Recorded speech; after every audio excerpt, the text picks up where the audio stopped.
पंढरपूर पासून अगदी जवळ पंढरपूर ते जुना कासेगाव रस्त्यावर लोटस स्कूल नजीक सागर डेव्हलपर्सच्या माध्यमातून आम्ही घेऊन आलो आहोत ओपन प्लॉटचा भव्य प्रकल्प शिवनगरी। शिवनगरी या ठिकाणी उपलब्ध आहेत अगदी 1 गुंठ्यापासूनचे प्लॉट। यामध्ये अंतर्गत 30 फुटी रस्ते, रस्त्याच्या दोन्ही बाजूला झाडे, पुरेशा प्रकाश व्यवस्थेसाठी स्ट्रीट लाईटची सोय, स्वतंत्र पाण्याचे नळ कनेक्शन, संपूर्ण प्लॉटिंग क्षेत्राला compound, children park, open space, walking track, open gym, तसेच वृद्धांना बसण्यासाठी बाकडे। तर मग सर्व सोयींनी युक्त जुना कासेगाव रस्त्यावरील शिवनगरी येथे प्लॉट बुकिंग साठी आजच संपर्क करा। साईटचा पत्ता लोटस स्कूल पाठीमागे जुना Kasegaon road Pandharpur. Mobile number 7218 74 31 31 7218 17 12 21।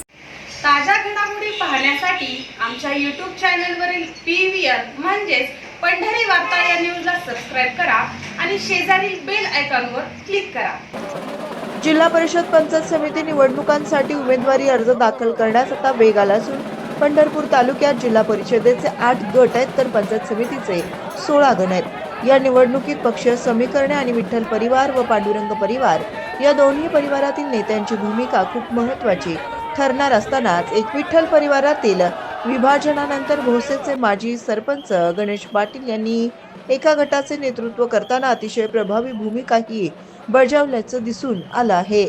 तर या जिल्हा परिषद निवडणुकीसाठी 2 दिवसांपूर्वी ॲडव्होकेट गणेश पाटील यांनी भोसे ते आपल्या समर्थकांची बैठक घेतली होती। भोसे जिल्हा परिषद गटासाठी समर्थकांकडून श्रीमती प्रफुल्लता पांडुरंग पाटील यांच्या उमेदवारीचा आग्रह धरण्यात आला आणि यातूनच आज श्रीमती प्रफुल्लता पांडुरंग तथा राजूबापू पाटील यांनी पंढरपूर तहसील कार्यालयात भोसे जिल्हा परिषद गटासाठी अपक्ष उमेदवार म्हणून उमेदवारी अर्ज दाखल केला आहे। यावेळी बोलताना ॲडव्होकेट गणेश पाटील म्हणाले की मला विठ्ठल परिवारातील विविध नेते तसेच रणजित सिंह शिंदे यांचेही पाठबळ असल्याचं त्यांनी नमूद केलं। पहा काय म्हणाले ॲडव्होकेट गणेश पाटील।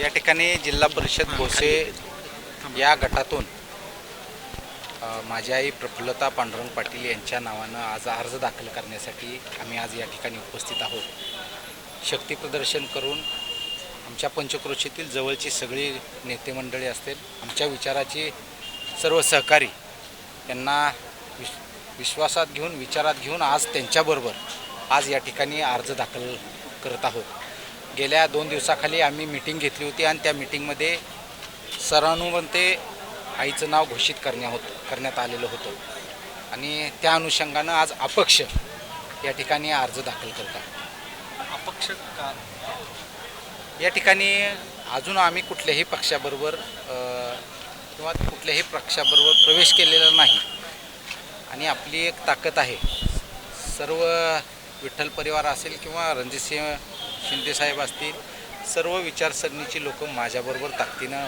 उभे आहेत। अशा प्रकारची त्यांच्याबरोबर ग्वाही घेतल्यानंतर आज अर्ज दाखल करतो आहे। त्याचबरोबर या 2 दिवसात आपण कुठल्या पक्षाबरोबर कनेक्ट व्हायचं का या गोष्टीसाठी देखील आमची सर्व नेते मंडळी या ठिकाणी विचाराधीन आहे आणि त्या दृष्टिकोनातून जर निर्णय झाला तर एखाद्या पक्षातून देखील आम्ही अर्ज भरू। भाजपमध्ये आपण जाणार अशी चर्चा आहे, रणजितसिंह शिंदे देखील भाजपमध्ये आहे। चर्चाच आहे वरिष्ठांबरोबर कोणाची किंवा भाजपवाल्यांनी तुमच्याशी संपर्क साधला नाही रणजितसिंह शिंदे जरी भाजपमध्ये असले तरी अशा पद्धतीची अजून तरी कुठलीही चर्चा झालेली नाही, पण येत्या 2 दिवसात काय सांगता येतं। सकारात्मक आहात भाजप विचार घेऊन आम्ही, कारण जो निर्णय घ्यायचा आहे तो एकटा गणेश पाटील घेऊ शकत नाही, सांघिक आहे हा निर्णय। माझ्याबरोबर काम करणारी माझ्या पाठीशी असणाऱ्या लोकांना विचारात घेऊन त्यांनी जर विश्वास संपादन केला आणि त्यांनी आपण तिथं गेलं तर आपला फायदा आहे। आपल्याला भविष्याच्या दृष्टिकोनातून आपल्या वाटचालीसाठी चांगल्या गोष्टी घडणार आहेत असं जर जाणवलं तर नक्की त्या गोष्टीचा विचार करू। 2017मध्ये झालेल्या जिल्हा परिषद पंचायत समितीच्या निवडणुकीत पंढरपूर तालुक्यात विठ्ठल परिवाराला खूप मोठा आबडा बसला होता। फक्त भोसेची जागा राखण्यातच तुम्हाला यश मिळालेलं होतं, आपला प्रभाव मानला जातो। आता ती परिस्थिती राहिली असं तुम्हाला ठामपणे वाटतं? 100% या ठिकाणी 2017 प्रमाणेच या ठिकाणी प्रभाव आहे। येत्या 7 तारखेला तो प्रभाव दिसून येईल। कुठल्याही प्रकारची किंतु परंतु परिस्थिती या ठिकाणी त्या मतदारसंघात नाही। आम्ही गेल्या 8-9 वर्षात त्या मतदारसंघात काम करतो आहे।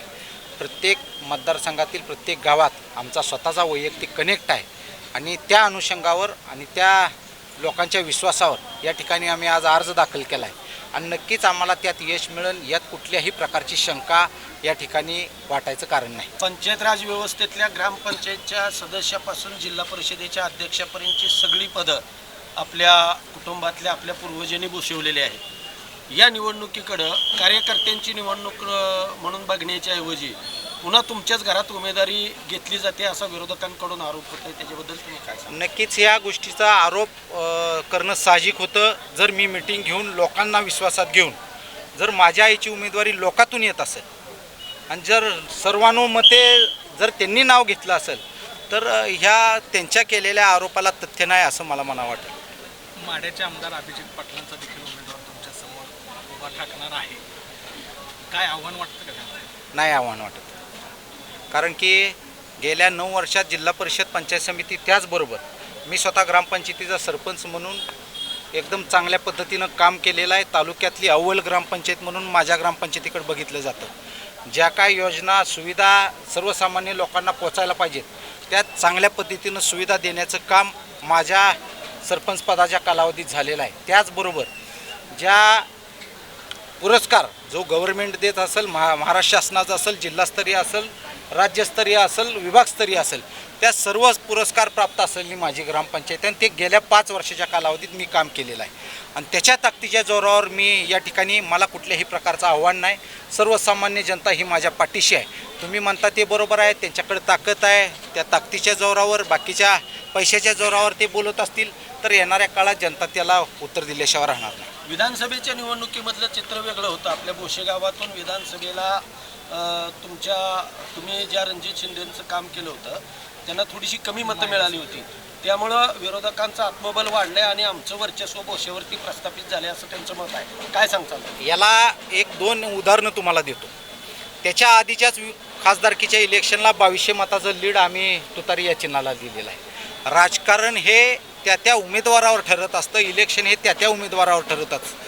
मागच्या पार्श्वभूमीवर जायला गेलं तर आताच्या महानगरपालिकेचे निकाल असतील किंवा त्याच्यापूर्वीचं माढा विधानसभा मतदारसंघाचे निकाल असतील, हे मागच्या निकालावर जाऊन चालत नाही. आताची प्राप्त परिस्थिती, तुम्ही कुठला उमेदवार देताय, तुम्ही कशा पद्धतीनं लोकांपुढं मांडताय आणि तुमचा उमेदवार कशा पद्धतीनं काम करतोय हे देखील महत्त्वाचं आहे. या ठिकाणी जो कोणी उमेदवार असेल तो काम करणारा उमेदवार असेल किंवा त्या जिल्हा परिषदमधून काम मिळवणारा उमेदवार नसावा अशा प्रकारची भावना माझ्या जिल्हा परिषद गटातील सर्व जनतेची आहे.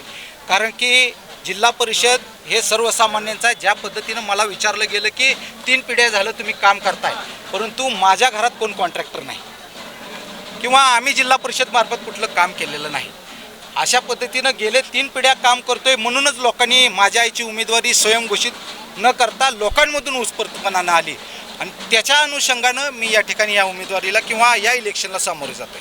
ओके, धन्यवाद, शुभेच्छा, धन्यवाद.